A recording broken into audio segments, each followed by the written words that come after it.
Сейчас немножко поподробнее расскажем про мебель, которую мы произвели для этой квартиры. Вот сейчас как раз мы тестируем диванчик. Очень-очень мягко.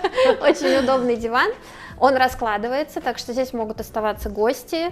Это диван, который вызывает восхищение, потому что он очень приятный, тактильный.